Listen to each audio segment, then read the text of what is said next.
How was Canada for you? Canada always been love. It's good. Like I actually, yeah. Canada is love. Like, so do you got any insight on why my boy, you know what I mean?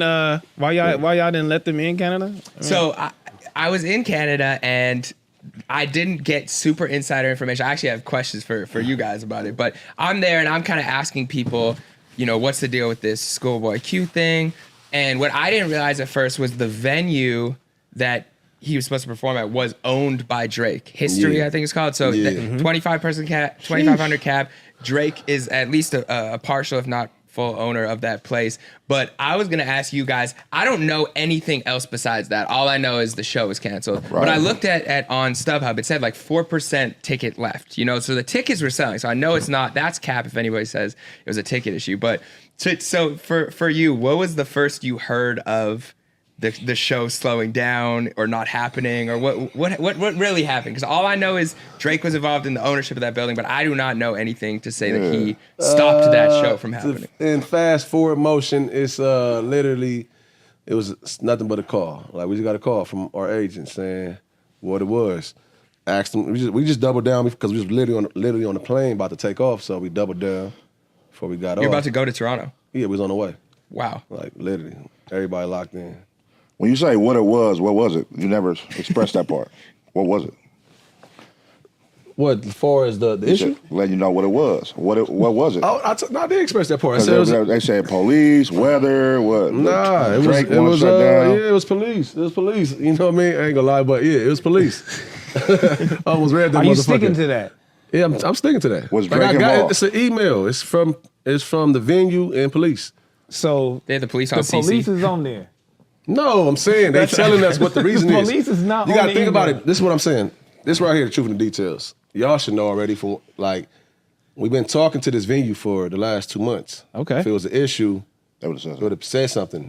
Because when was the show booked? When was the actual tour? 3 months ago. Yeah, like before any of this even really happened. Yeah. Yeah, 3 months ago, and before all this even came to be. So everything was good. We've been talking even leading up to that day. You know what I'm saying? So that was somebody came above them and made a decision, and they had to let us know. It's not like they didn't want us to come. The venue was cool. We was all good. So safety concerns. Yeah. Okay. Yeah. Safety concerns. That was the exact safety concerns. Do you think the Rick Ross thing had something to do with the worry? Because it seems like it was more of a concern of like something might happen even if it's out of our control. Like, do you think that? I mean, Ross shit definitely, the news, all that shit make it do, inflated it a little bit more, but maybe the pop-out did more than what Rick Ross thing did, I feel like. Yeah. The pop-out was more impactful. Was you cautious, though, going out there? Y'all was cautious. Y'all ramped up. You didn't ramp up on security? Nah.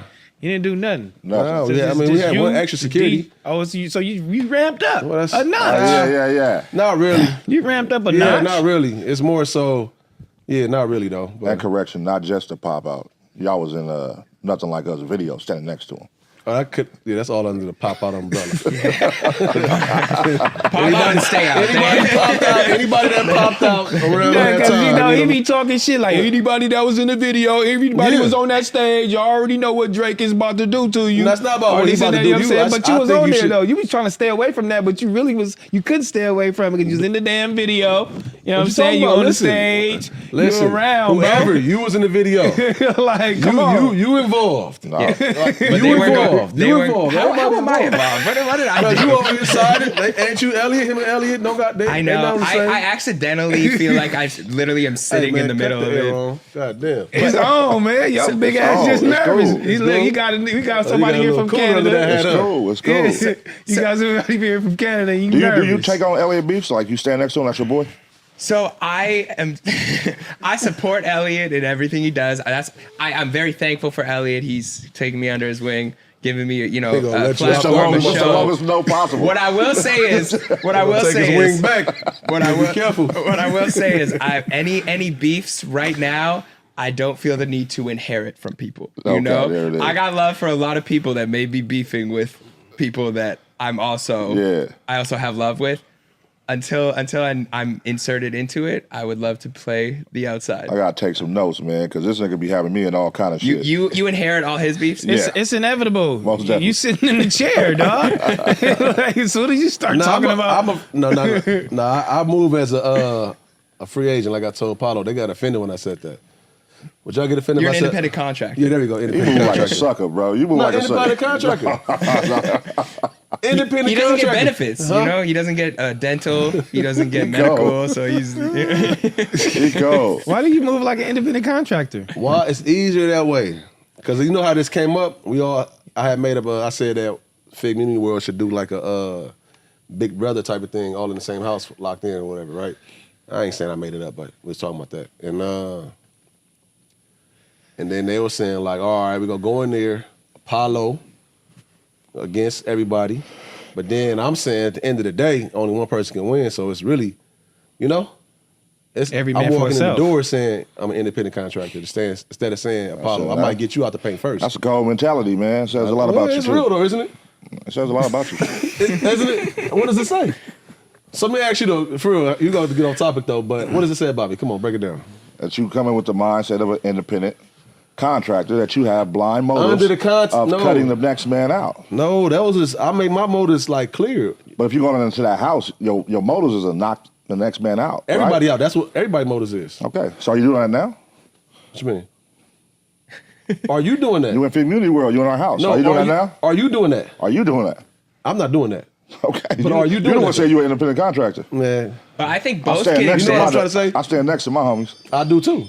You just said you independent. You don't get what I'm saying. No, but here's the thing, because in the media world, it's very interesting right now, because I feel like there's a lot, like, it's a natural competition no matter what you do, because you're competing for people's attention, right? So everybody has this mold of, and the same in the rap game, you know, there's only so many spots at the very top. I think That's what I'm saying. everyone's competing to be the best, big but three. I think also you can do it in a way where you're not disrespecting everybody around you. It's like, yo, we all got love for each other. We all maybe want to be the best at what we do. But I think there is more room than people think. I think people actually throw fists before they need to. And there's this, why is it, do you guys think in the media world, there's always controversy, there's always some sort of beefing? Ego and pride, that's it, man. That's it. Yeah, because what is the ultimate goal with you right now and with your pile? Like, are you trying to be the best? You know what I'm saying? Like, are you trying to be the best? Are you looking, or well, not looking, but maybe you're gonna move on. You know what I'm saying? And maybe you might surpass. Y'all seeing it different. Y'all, you know what I'm saying? Like, what? Y'all not taking it. I said, I'm asking him a question and not you. Yeah, let him cook, man. Not you. All right, go ahead. Go ahead. They want to be his lawyer now. Shit. Let him Go ahead. You got me. He's like, yo, what do you actually mean before you say? No, so I study the game, right? Like I love this. Like I looked up to, you know, Charlemagne, Elliot. I looked up to anyone who had a voice that was impacting the space that I grew up loving. And when I came out here, to be embraced at all, being a white kid from Canada, to have any sort of voice in hip hop, I don't take that for granted. Right. So like I know, I try to respect that and be very gracious with that, even being, you know, with you guys right here. Like I appreciate this platform. I appreciate you guys even allowing me to be here right now. So I take that and I keep that on my heart always. Like I'm humble, I'm grateful. With that being said, I always have felt like I'm very skilled at speaking. I do a lot of research. I care about what I do. So anything I do, I want to be the best at whatever the game will allow me to be. So you know what I mean? At what point in your career you're gonna stop taking, I like that white boy right there, or now I fuck with that white boy? Like, when are you gonna stop taking that disrespect? I don't feel like that's disrespectful. For example, I'm still at the point where like Joe Budden called me he's like, I like that white boy. You know, that to me, I'm in Joe Biden's conversation right now. Yeah. That's doing enough to impact the culture at someone who I think is, if not the best, one of the best at what they do.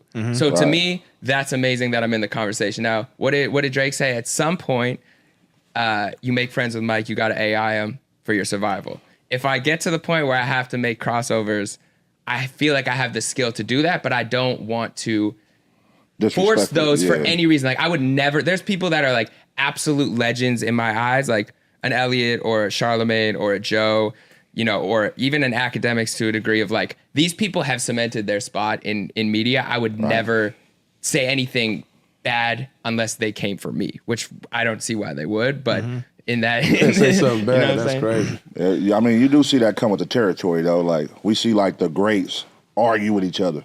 Yeah. All right, they'll be cool, sit down with each other. 2 months later, they fall out and they beefing. You know what I mean? Yeah, like, that come with the territory, is. but I think when y'all both perceived as, like, you know, the top, you got to bump check. Like, it's like Kendrick and Drake. People want to see It's it. entertainment on You know what I'm every saying? level. You don't Yeah. matter what, like, the whole world is ran off entertainment, so at every level it's going to be that. It don't matter. You can't even get around that type of shit as far as when it comes to competition. Yeah. It is what it is. And then it's going to go as close, like, that's why I said what I said, because even brothers go compete. It's like you got to damn near have that in the room. What y'all doing at this point, you know what I mean? I'm not saying now as a team, though, you can say, like, are you the coldest at that? That's what a cold team is, really realizing, like, what, you know, the people around you, what they do better than you. Strengths and And weaknesses, staying out their man. way when they do it. Like, let them do that, and then... Well, you guys have done such a good Do it job up. of building, like, I almost see it like this Marvel Cinematic Universe, right? Like, you have so many different people who have their own viewpoints, their own characters, their own skill set, but then every time you come together, it's almost like the Avengers, it's love. So, like, Right. when you guys were starting, you know, this whole world, like, was that your goal? Was it to build something that's very team-oriented and very, you know, communal? Yeah, our goal, because I started, tight. so me and AD started over at No Jumper, and then we had a show over there. It was kind of like still, and like I was behind the scenes with it, so like I knew what the show could be with the right personalities, and t-rell was on, that's my dog from back in the day, so when I told AD about it, you know, they had some little past shit that he thought, whatever, we got past that, put them together, Adam brought in Duno, and right there it was like, boom, magic. You know what I'm saying? All their knew right away. personalities. Yeah, so that spun it, and that had to build. That built over the, a year and a half, and then more players got involved. And then when the whole breakup happened, that's when the homies got involved. And behind the scenes, we all got our own group of homies that's funny as fuck. You know what I'm saying? Like, we just happen to be funny on camera, but we got our funny homies behind us. So when the world started seeing all that, it became like a universe. You know what I'm saying? And that's where they fall in at, and all the other shit, like Ace Boys, everybody like that. Let me ask you, was you an initial like Drake fan more than you were a Kendrick fan? Yes.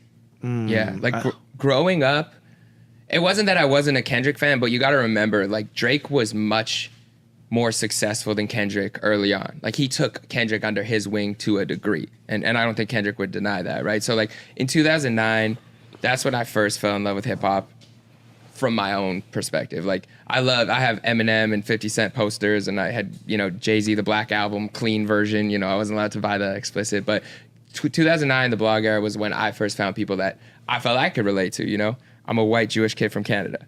Drake was the most relatable rapper I could ever have found. And especially someone who was like talking about, he was vulnerable, he was emotional. Because he was a you white know. Jewish kid too from Canada. Well, no, not full. He was a mixed kid from Canada, okay, but he was, you know, Jewish and Canadian. But when I found his music, I was like, oh, this guy's talking about girls and heartbreak. Okay, cool. Like, so I can really relate. So for, I would say, the next few years, I was like only listening to like Drake, Cudi, Sean. I listened to, you know, Kendrick. I was up on Kendrick at OD. I thought this kid was going to be like one of the greats for sure. But it wasn't until Section 80 that I was like, oh, he's really, really doing something. But yeah, So Drake, you're not really biased though right now. So you know, because you've been out here for a long time. So in Been out this here for beef, you said about 8 years? yeah, 8 years. 8 years. So on the West Coast, yeah. So in this beef, do you feel like Kendrick really he's topped him over this beef right now? So I know, because a lot of people are like academics, you would say he's super biased about Drake. He won't let That's up his on boy that shit. too, like, yeah, he will not fucking let up on that shit. So, and it's just like, you from Canada, you already know what's going on. You're an initial Drake fan, you know, initially. So, you know, and then in this beef, like who are you really actually picking to win, just not being biased?